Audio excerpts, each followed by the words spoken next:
Welcome back to Canon Unscripted. I'm your host, Mason Higa, and this is our show by Canon USA. And it's an opportunity for us to sit down with some of our favorite photographers, filmmakers, and creatives to talk about what makes them click and how they've pursued their passions, which evolved into their careers. And of course, since this is a Canon show, we talk about the Canon gear that they use to bring their vision to life. To find out more about all of the products, please go to usa.canon.com/unscripted. And subscribe to our socials to keep up with the latest and greatest. Today, we have an incredibly exciting guest joining us. If you've ever marveled at the art of visual storytelling, you're in for a treat. We're thrilled to welcome David Klein, ASC, a cinematographer whose work has defined and redefined the way we see film. With a career spanning over multiple decades, David's exceptional eye for detail and innovative use of light and camera have brought to life some of the most memorable scenes in cinema. From his early days as the DP for the breakout indie hit Clerks to his more recent work on The Mandalorian, David's contributions have left an indelible mark on the industry. In this episode, we'll delve into David's creative process, explore the challenges and triumphs of his career, and get a glimpse into what drives his vision today. I had an incredible time during our conversation and thankful for David coming on to the show. Without further ado, here's my unscripted conversation with David Klein. You know, we didn't know what the hell we were doing making that movie, and we were hoping that we'd make that movie and it would lead to another movie. We didn't know that it would take off like it did. David, welcome to the show. Thanks for having me. Yeah, thanks for joining us. We're Absolutely. in beautiful Sundance. Are you having a good time? So far, so good, yeah. So far, so good? Yeah, it's always a good time. It's madness here, though. Is it? It's madness, yeah. Yeah. When I was here in 1994 with Clerks, there had been 211 films submitted that year. And 2 years later, it was 3,000. I don't know what it is now. But wow. It was not like this 30 years ago. 30 years. It was pretty quiet. Congratulations, too. Thank you. 30 years, right? Thank you, yeah. So can you tell us a little bit more about how you started then with Clerks and 30 years ago? I mean, it's kind of amazing to think of it in that sense. You know, we didn't know what the hell we were doing making that movie, and we were hoping that we'd make that movie and it would lead to another movie. We didn't know that it would take off like it did, you know. And the deal for Clerks was done here at Sundance, and it was made on a napkin, as far as I remember. Yeah, Miramax bought the picture while we were here. It's pretty exciting. Does anybody still have that napkin? I don't know. I'd be surprised if Kevin doesn't have that napkin. Probably framed up in his house. Framed somewhere. Right. And you shot it on what format? Regular 16 millimeter black and white. Black and white. Kodak black and white, yep. That's amazing. The biggest compliment I ever got on that picture, the only compliment I ever got on that picture, was when we were doing the 16 to 35 blow up, and the guy that was our color timer said that I'd exposed it properly. That's the one compliment I got. That's the one movie. compliment. Yeah. Because prior to Clerks, I mean, how much experience did you have? Zero. I met Kevin Smith and Scott Mosier at the Vancouver Film School, and Kevin dropped out halfway through the first one-year program to save his tuition to make the movie. And then when Mosier and I finished right after that, I was living in Seattle, and Kevin sent me the script. I took the last $500 I had, bought a plane ticket to Jersey, borrowed a light meter, and we went and made the movie. Yeah. Wow. We didn't know what the hell we were doing. Yeah. That's amazing to think like you guys started from nothing and was able to create Clerks with that. It's a great movie, but if you watch that movie again, you'll see that the camera rarely moves. We didn't have the equipment to do that. We didn't have the experience to do that. So that's one of the reasons that camera just never moves. Yeah. I mean, but it's preparing for this interview, I rewatched Clerks, and it still holds up to this day. It's a solid movie. It's a good movie. Yeah. You know, what did you learn really like from that experience to go from Clerks to then, you know, continuing on? Man, it was so long ago. You know, Kevin and I, we went, and Scott Mosier, we went on and did Mallrats after that, and then Chasing Amy after that, which also came here. I got to say, those first three movies, I still didn't know what the hell I was doing. Yeah. You know what I mean? It took me a long time after that to really figure out how to do what I do, you know, as a DP, as a cinematographer. Those were the early days, and, you know, young Davy boy didn't have a clue. So it was kind of like this group effort, right? I mean, you're working with. It was just a bunch of friends working together, and it had kind of those first three movies had a very garage band kind of aesthetic, and that was kind of our approach. Clerks is definitely a garage band kind of movie. It was great. It's punk rock. Absolutely. I mean, I look at that movie and I just laugh, and I have such a great time watching it. So it really holds up. I mean, test of time. I haven't seen it in a long time. Really? Yeah. It's been a while. So what's it like being a DP, a cinematographer? It's not so much what I do, but who I am kind of thing. You know what I mean? It's what I wanted to do since probably seeing Blade Runner for the first time. It took me a while to figure out, in the early days, I thought I wanted to be a director, but then I realized that everything I was thinking of was in terms of what a cinematographer does. Yeah. And so that's when I kind of realized, when I was in film school, that was the route I was going to take, and I love it. It's like I said, it's who I am. Yeah. Best job I ever had. What's the advice that you would give to people who wanted to start off? It's tricky. I'll be honest, and I'll valet park my high horse in a second. But usually, what I tell people is you got to take a cold, hard look at the industry, and really ask yourself if it's what you want to do, because this business will take 150% of what you give it or more. It takes everything you give it. My father was a doctor, and my grandfather was a doctor. And the only thing my dad wouldn't let me do was be a doctor because they were never home. And so I chose a profession with worse hours than a surgeon. You know what I mean? So you really gotta think about that life-work balance, because it's never a balance in this industry. It's always out of balance. Yeah. Having said that, actual advice that I give, people who want to do what I do, or just get into the business and maybe do something else, different department, whatever it is. I like to say, do one thing great. If you're starting out and say you're, low on the ladder in the camera department, you're a loader, you're a digital utility, do one thing great, and it'll lead to the next thing.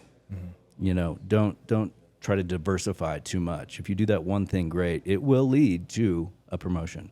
Yeah. And then you do that one thing great, and on and on and on. A lot of people try and do too much in the industry. They try to learn editing and cinematography and sound and art department, and it's I think it's the singular focus that gets you where you want to be. Do you have a core team now that you work with? Is that how it works? Yeah. I mean, all along in my career, I've tried to keep relationships, and sometimes you can't keep that family together because your schedules will do this. Somebody takes a job, and but for the most part, the last 4 years, I've kept pretty much the same crew. I mean, they work hard for you, and you work hard for them, and yeah, right? I mean, that's here. I think it's very important to work with people that you get along with, because our hours are nuts. You're going to spend 12 to 14 hours a day with these people, and obviously they have to be good at what they do. That's a given. But, we also got to get along, man. Life's too short to not have a good time. And the work's got to get done, obviously. But I like to surround myself with people who are smarter than me, and also just good people, basically. So what's a normal working day look like for you then? Rise to maybe even some sleep? Busy. A normal work day is busy, It's... like I said, we're 12-hour days are pretty standard. Sometimes they're a little bit shorter. Usually they're a little bit longer. So it's nonstop from when you get to set till you wrap, with a little lunch break in the middle. But it's a grind. It's absolutely a grind. I mean, I love it. I wouldn't do it if I didn't love it, but it is a grind. Where do you come in as far as like the process is concerned?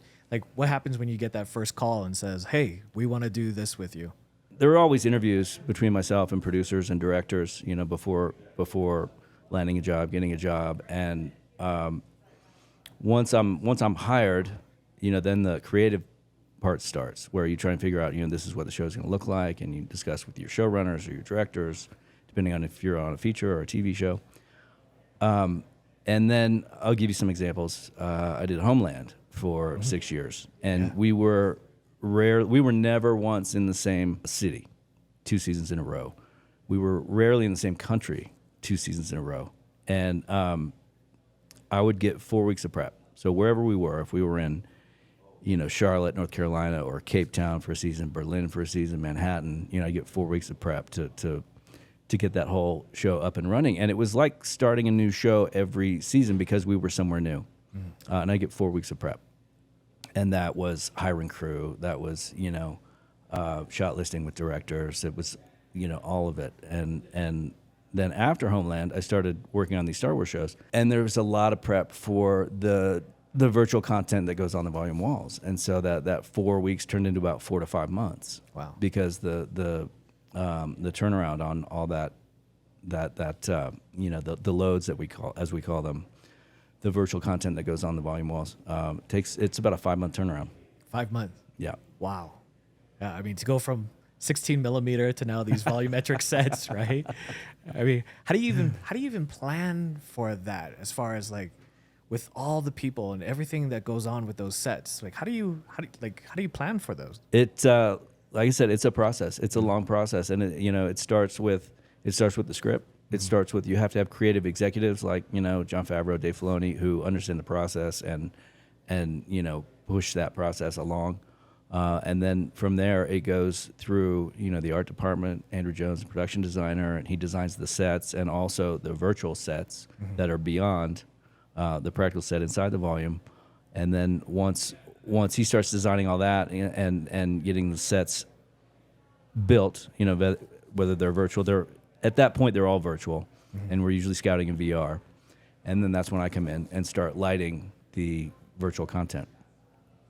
And as you can see, it's a process. It's quite the process. That's so cool. Yeah, it really is. I mean, even too, I remember even watching the Mandalorian, right? That was one of their right. You see the episode with Boba Fett putting on the armor, right? So you guys were outside and inside. I mean, that to me, like I remember watching that episode, and that stuck with me. Like that. That was the first full episode of The Mandalorian that I shot. Okay, great. Yeah. Prior to that, in season 2, I was doing additional photography and second unit photography, and then for scheduling reasons, Matt Jensen and Baz Ito and the other 2 DPs weren't available for that episode, so I ended up shooting that. We were in Simi Valley. It was one of the only times that the show left the studio that season. Yeah, I was wondering too, because all those rocks and everything, the boulders, I was like, wow, that's impressive to like a little much for a volume. Yeah, a little much. But yeah. I mean that scene though, like everything about it was just like it. I mean, you're a kid from the 70s, right? I mean, hey man, I had the special edition Boba Fett that was supposed to shoot the rocket out of its back, and then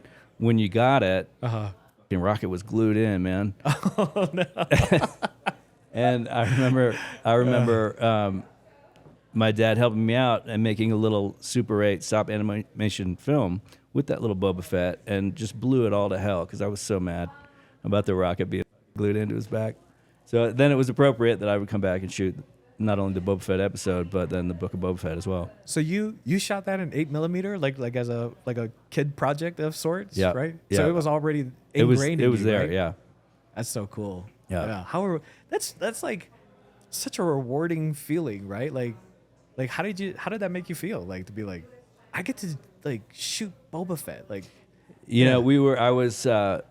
I was shooting Dave Filoni's episode of the Book of Boba Fett, and he and I are about the same age. We grew up, same time with the original trilogy.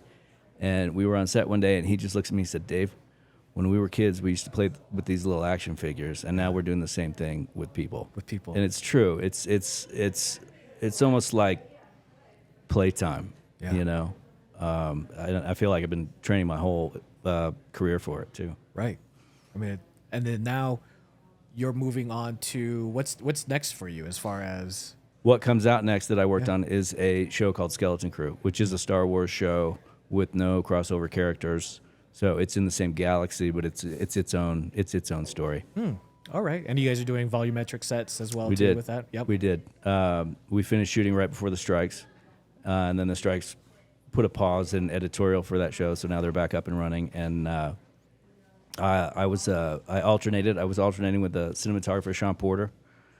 So he shot half the episodes, I shot half the episodes, and I think it probably come out Christmas or something. Oh, okay. It's a lot of fun. Yeah, it's a lot of fun. How do you work with somebody like that? Like again, like your 2 DPs, you might have like a distinct style.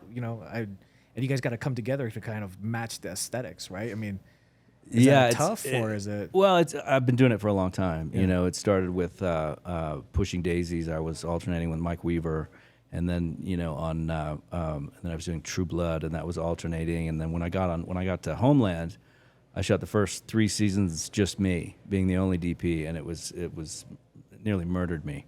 It was just I would go into a location to light it, on the day, and I'd never set foot there before. I'd never even seen it. I'd seen photos, and I'd seen schematics and that sort of thing, but I was lighting practical locations that I'd never seen before, and it was just a nightmare. It doesn't work well. Alternating works well. If I'm not alternating, I would order every piece of equipment because I didn't have a chance to prep.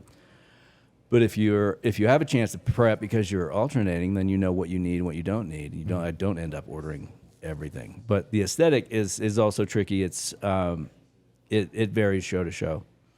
Homeland had a very realistic, kind of unlit look to it, even though we went to great lengths and we did a lot of big lighting to make it look that way. And then there's True Blood had its own look. That I came in the 4th season, so it was already well established, and I was basically matching to what Matt Jensen had done before me and that sort of thing.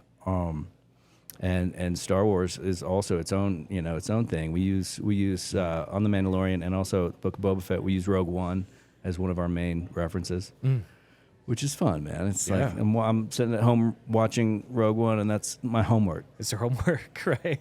That's incredible. Yeah. I mean, really, like even just for someone myself who isn't a cinematographer and who doesn't do this as a living. I mean, the fact that we get to enjoy the hard work, I guess, the payoff, right? That you guys do. I mean, and again, it takes forever in that sense, right? Like, I mean, not forever, but just months and months of planning. It does. It's like I said, it's a 4 to 5 month process once I'm involved, and it's prior to that, it's a couple months already. Yeah. And then to shoot a season of Mando is about 6 months, six and a half months, I think. For one episode? For one season. Oh, okay. For one season. Yeah. I was like, whoa, how did you guys do all this? I wish we had 6 months for an episode. Yeah. Not really. How do you light the armor? I mean, is it a lot of VFX after? There's some VFX to clean up some stuff, but we usually treat it like a car. And you're always fighting reflections on a car, or a cockpit or something like that. You're always dealing with reflections, and it's, a lot of volumes don't need a full ceiling, but our volume has a full ceiling, and that's one of the reasons, because our main character is a mirror ball. So when we are shooting in the volume, everything's appropriate. All the reflections are generally appropriate, and again, there are things that we sometimes can't get rid of, and then it becomes a question of, we always have the VFX team with us. And it's like, okay, it's going to take me half an hour to get rid of that little reflection. How big a deal is it for you guys later? And then it's that. What costs more? To get rid of it on set or to get rid of it later? Right. So that's usually how we approach it.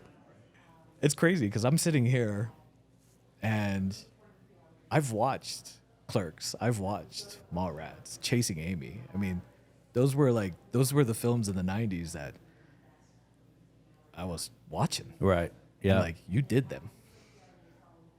Like, for me, that's really cool. It's funny too. Like, filmmakers often study each other, and when you start working with somebody, they'll go to your IMDb page and look something up, and I've done a lot of stuff, but the one thing that always hits people, the 2 things usually, are Clerks and Chasing Amy. Yeah. They're like, "Holy shit, you did Clerks."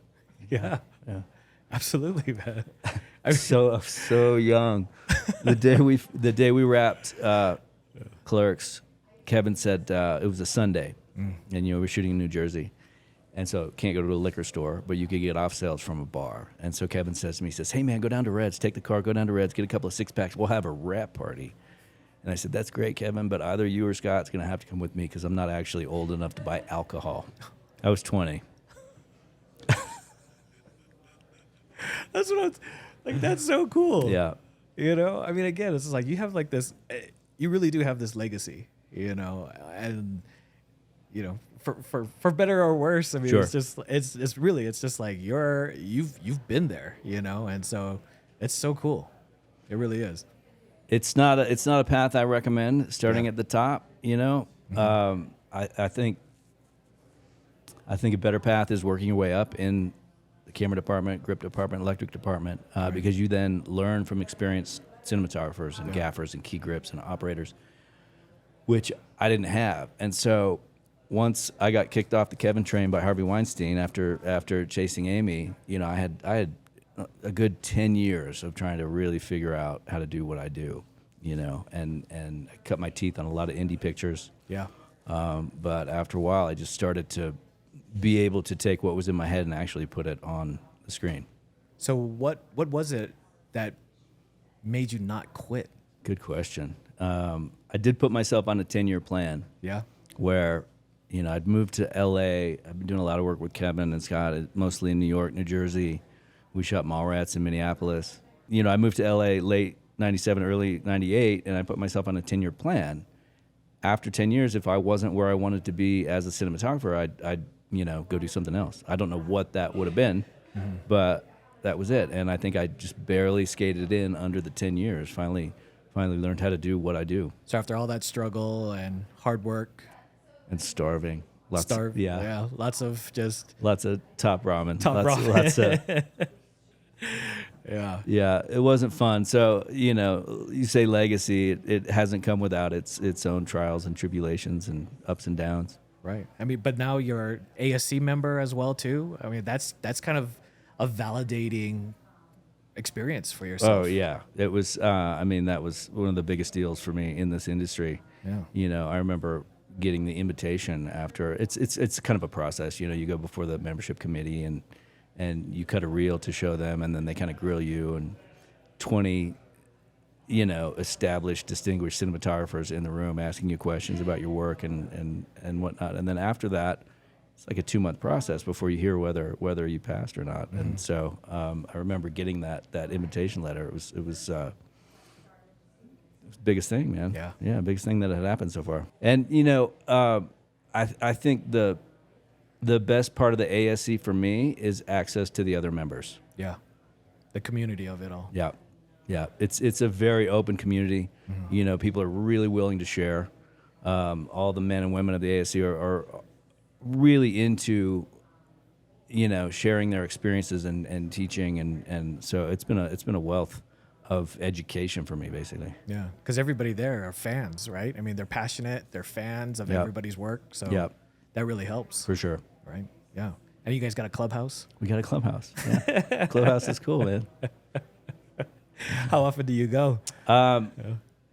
Well, it depends on if I'm working or not. If I'm working, I'm rarely there, except for some Saturday meetings and that sort of thing. But I was there more in 2023 than many of the other years. Yeah. I mean, you work all this time. You do where you're working and everything. What else do you do as far as like a hobby or something? Like, what do you do to take a break? I was talking about that life-work balance, which is always out of balance when you're shooting because the hours are crazy. They're much better when we're prepping, but when you're shooting, hours are just nuts. And so it's hard to maintain any kind of balance. The one good thing I can say about the strikes is I'd been working solid for almost 20 years prior to the strikes, and so I took advantage of it. Spent as much time with my daughter as I could. Got back in shape, which is so hard when we're shooting. Who wants to work out after a 12-hour day, or before a 12-hour day even? So that was one good thing about the strikes. I had finally had some balance for a year, and now that'll disappear. No, it's tough. It's tough to maintain any kind of balance. When you're working. So what kind of hobbies do you do?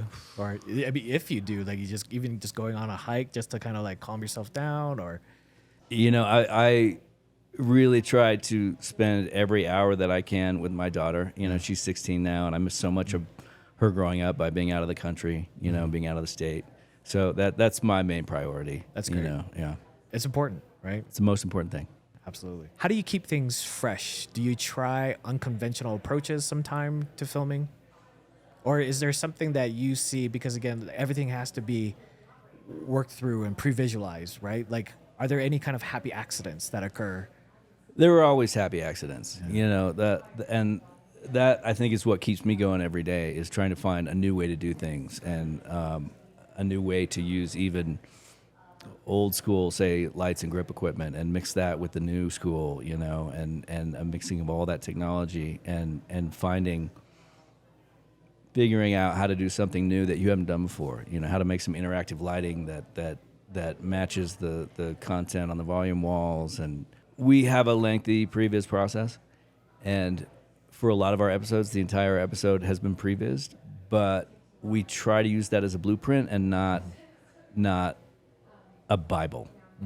And there's certain times you really need to go by what we've created for the previs. And, myself and the directors, production designer, we're all involved in the previs.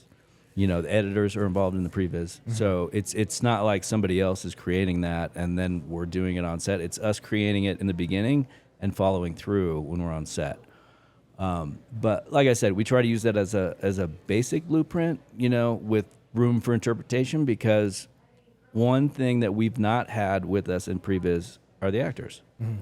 So if they do something different than what we came up with in the previs, like, oh, look at that. Now we have to do this, Mm-hmm. So you have to be open to that and able to, play jazz, and be good on your feet and be ready for curveballs. Absolutely. Because again, you guys can plan everything out, but then once you start blocking out a scene, right, you just don't know, right? The energy, the flow. I know exactly what you mean. Yeah, and once an actor says, "Oh, my character would never do that," it's like, "Oh, we didn't think of that. You're right. So we'll adapt." Right. I mean, that's what you got to do, right? That's what you have to do. It's a group collective when you're working on set. So it is. Yeah, you got to let them do their interpretation as well too. Exactly. Yeah. Since this is a Canon podcast, right? What kind of gear? Should I get the pin? Should I put the pin on? Should you put the pin? I don't have the pin on. Maybe I'll put the pin back on as well too. Oh, that's funny. But what kind of gear are you using? Professionally as well as again personally as well too.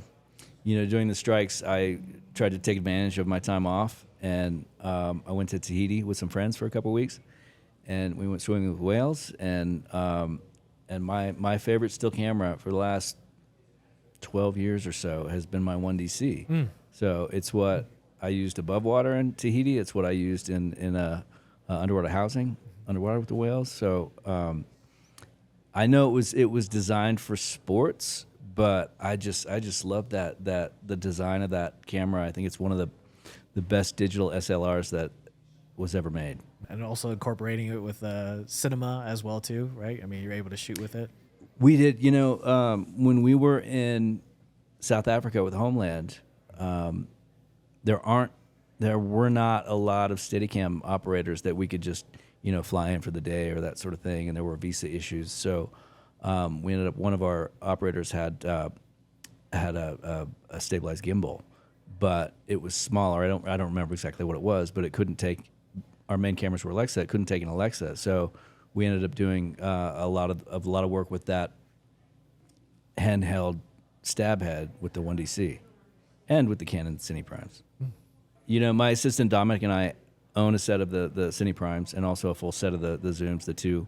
I know there are more now, but when the Cine zooms first came out, there were the two handheld zooms. We have those, and also the two studio zooms, and we use those pretty exclusively on Homeland. We took them with us over to Deadwood, the movie, but we've also now been in the anamorphic business for the last 4 years, and Canon's not in the anamorphic business, so we're using some other antique style glass as our main anamorphic glass, but we still use our Canons for all the spherical stuff that we do, because there's a lot of spherical stuff that comes into play with these VFX heavy shows. Sometimes it's plates, sometimes it's elements, sometimes it's VFX wants a clean spherical image, to then deal with later. So we still do a lot of spherical, and we rely heavily on that, the Canon Cine Primes for the most part. Yeah, it's the first set we bought them before PL was an option from Canon, and so it's actually the first set that Matt Duclos ever converted to PL. Now they're offered in PL, obviously, but back then they weren't. And so you utilize it a lot for utilitarian purposes, right? I mean, so a lot of assets and things like that. Exactly. Yeah. Exactly. All right. And sometimes we'll be in a cockpit, right? And you only have this much space between the actor and the film plane, right? So anamorphic can't get there. It can't do that close focus. We might not want to use a diopter. So sometimes those interior cockpit shots are also spherical. What kind of focal length are you using primarily? For that kind of thing, I think we're putting either that 14 or 20 right in the actor's face. Yeah. Yeah, it's that Top Gun cockpit style shot. Right. Really just getting immersed in that experience, right? Yeah. With the wides. Yeah. Yeah. And so when you're using that, the size and everything, it comes into place. I mean, is it imperative that you guys have these tools that are lightweight in that sense? I mean, not any of these oversized rigs, but something that you could just slap onto a camera and kind of go? It always helps, especially in that situation that I'm talking about inside a cockpit. The size and weight definitely helps. If it can be smaller and lighter, to get in that cockpit, if it's in the canopy, whatnot, it helps. But it on our show, it doesn't play it's not a huge factor on our show. So are you doing a lot of handheld, or are you doing a lot more on sticks? We're doing a lot on techno cranes. Oh, Technocrate. Okay. Yeah, and even a lot of our handheld stuff is with a head that can simulate handheld. So the operator will have the controller on his shoulder or her shoulder, and that controls the movement of the stab head, basically. So even a lot of our handheld stuff is off of a stab head. Really? Okay, because you need that repetitive nature in that sense. Or... It's just kind of the way, and I'll be honest, COVID kind of pushed us in this direction of having fewer people on set. So Boba Fett was the show that we did right after the pandemic, and we were trying to keep as many people. We were limited, actually, in how many people we could have on set. So we were using remote heads more and cranes more, just to keep operators and assistants and everybody off of the set because we were so limited. And it just kind of turned into this style that we've kept using. So a lot of technology, adapting to all of this, right? How do you kind of keep with the times in that sense? Or are you guys even helping to design it as well too? Sometimes, yeah. A lot of the manufacturers will come and ask us what we want. Oh, we want this to do this and that to do that, and they'll incorporate it into their designs. And they come after us pretty hard. You know what I mean? Everybody wants to get on Star Wars, so they give us a lot of demos. We're always hearing about new tech and new gear, and in terms of like new grip gear, I'll go through the Key Grip, Bud Scott. He'll bring it in, have demos, and same thing with electric gear. Jeff Webster, the gaffer, will bring it in, and we'll look at new stuff, new technology. So it's a constant education, that we're kind of forcing on ourselves. You got to stay on top of tech. It's not what drives us. It's not the most important thing. The most important thing is how to tell the story. But you got to know the tech to put it, to use in telling that story. Because the driving force is always going to be story. Driving force is always story. Yep. That's why we're there. We're there to tell the story. Right. With all of these challenges and everything that you've been working on, was there like a random moment that you were like, wow, this is something that really hits home, for you, as far as good or bad in that sense? Being on these Star Wars shows for the last 4 years, it turns me into a 12-year-old kid every time, whenever I go to work. And like Filoni said, we do instead of action figures, we're using humans now to do the same thing. And it does turn me into a kid. It's still a lot of hard work and it's still a grind, but it's also a lot of fun. And it takes me back to those stop animation Super 8 movies I made with my dad. When he became my special effects guy. I used to build, model rockets when I was a kid. And so I remember going into his shop one time and I said, "Hey, Dad, if I cut the nozzle off of this rocket engine and put a wick in it, will it turn into a bomb?" And I still remember this day. He turned around, he looked over his glasses at me, and he just said, "Come again?" And that's when he decided he better help me. He better help, right? So he became my special effects man at that point. Yeah. So instead of saying no. Yeah. He's like, I better supervise. Figure out the yes. Because he probably knew I'd probably do it anyway. Yeah. Do you guys still have those films? No. I at my mother's house, there's still a few crates of all my old Star Wars toys from back in the day. Really? But the films, I don't think they survived. No. I don't think I was very proud of them, to be honest. Yeah, I get it. I'd love to have them now. Yeah. But when you're up and coming cinematographer, not important. Right. I mean, also too, just moving and going around Yeah. places, you kind been of a lose long track of stuff. time. Yeah. It's been a long time. Right. I remember even just some of my. So I went to school for film as well too, and so like I still have my 8mm project, a few of them and stuff, but it's like I don't have a projector to watch Right. them as well too, right? Yeah. So. I still have a 16mm print of the film I shot in film school. Yeah. But again, I don't know where am I going to show it? Yeah, we gotta get a projector for it, right? Or just get it transferred. I just have it transferred. There you go. Yeah, I'm sure you can find somebody. I can find somebody. So what are you gonna do with all those toys that are in the crate? You gonna just keep them there? I'll at just Mom's keep house? them. Yeah, I'll keep Yeah. them there until she tells me to get rid of them. I don't know. Yeah. It's not worth selling. You know what I mean? Yeah. So when you look at kind of the entertainment of things, that are happening, films and everything, and being at a home, how do you guys? Because I was thinking about this as well too. Like, how do you compose for phone and screens and big screen? I mean, does that come into place?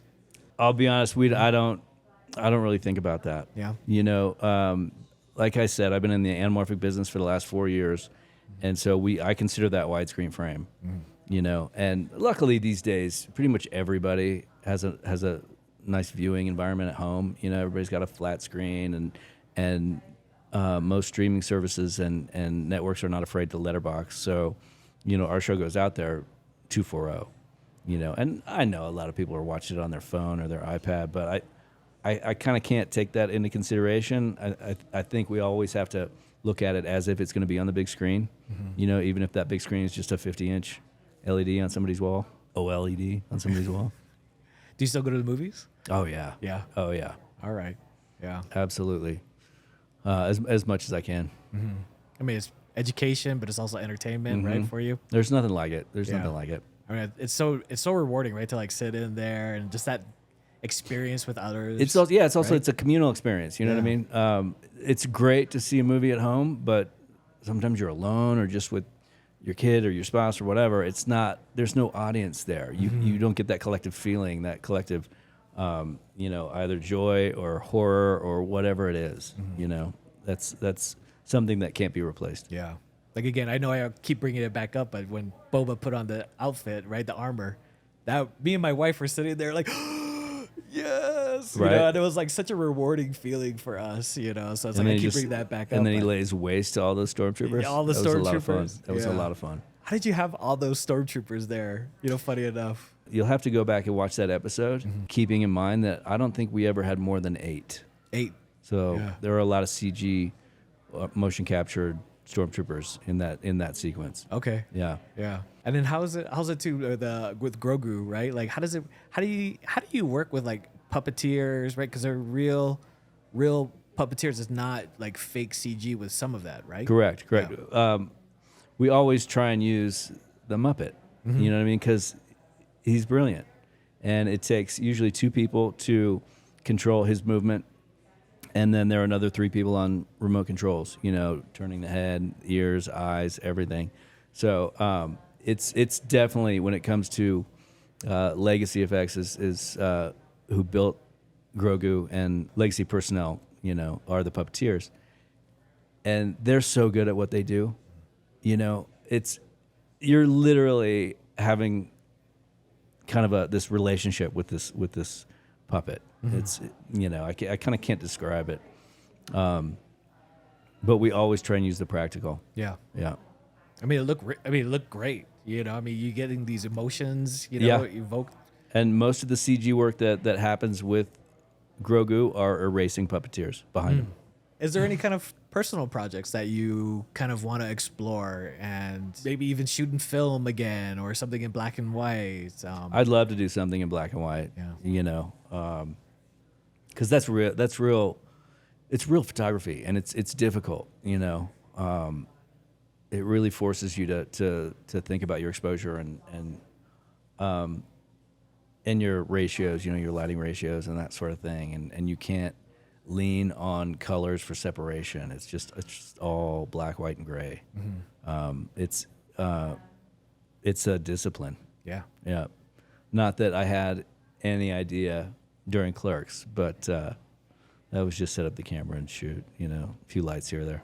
You brought up lighting ratios. Is there something that you have as far as like a recipe or kind of like a book on, like, hey, this is my lighting, kind of diary and your notes and stuff? I wouldn't say that there's a recipe at all. I think anybody that wants to study lighting ratios should study Roger Deakins. He is by far, hands down, the master of lighting ratios. I mean, every shot just seems perfect to me, I generally like the camera side of things to be a little darker. It gives more shape to what you're trying to sculpt with your lighting. But in terms of actual ratios, I just kind of go with my gut. Yeah. I couldn't tell you why, I'm lighting a scene a certain way, except that it makes us feel a certain way. You feel it in your gut, and that's why it's telling the story. That's why you're doing this. And again, it's not an intellectual thing for me. It just comes from the gut, like pure instinct kind of thing. Yeah, because like Homeland was a lot of dark, moody, right? True Blood, same, but a lot of saturation at the same time. Yeah. Right, and then Star Wars is very a totally different aesthetic. Yeah. Right. I mean, so you really have to kind of adapt as well as to also create something new. Right? Absolutely. Yeah. Absolutely. And, every cinematographer does something differently. I followed Nelson Craig on Homeland. He did the first 2 seasons. I started in season 3. And there was an aesthetic that we wanted to follow, which was a very natural look. But I did it in a very different way than he did it. We did a lot of lighting to make it look like we did none.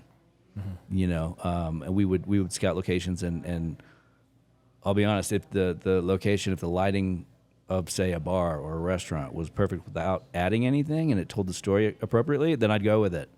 But also if it meant pre-rigging and all these HMIs coming in the window to simulate sunlight, then we would do that also. So there are a lot of different ways to get to the same place in cinematography, I think.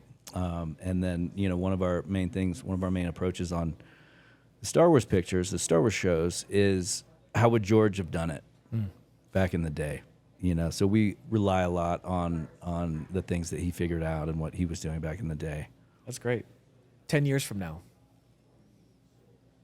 what do you hope to achieve by then? That's a good question. I don't know that I think that far ahead, but I've filmmaking and cinematography. It's not something you can ever master. I don't think. Every project I do, I learn something. Every day I'm on set, I learn something. And so I guess what I want to do for the next 10 years is to continue learning. There's no way to get to the end of it, in my opinion. And if somebody thinks that they have, they're a poser. But so yeah, I just want to keep doing what I'm doing, keep learning, keep figuring out how to do things better in a different way. Thanks so much for joining us here at Sundance at the Canon Creative Studio. We really appreciate your time. Thanks for having me. It's been fun. And good luck with all your future programs as well, too, and projects. Thank you very much. Thank you. All right. Thanks for joining us. Of course. That was like the movie that year, right? It was big. It was a lot bigger than Is that a problem? Is that a problem? That's funny. We were 2 questions in. I know. I thought we had a good flow. Oh, well.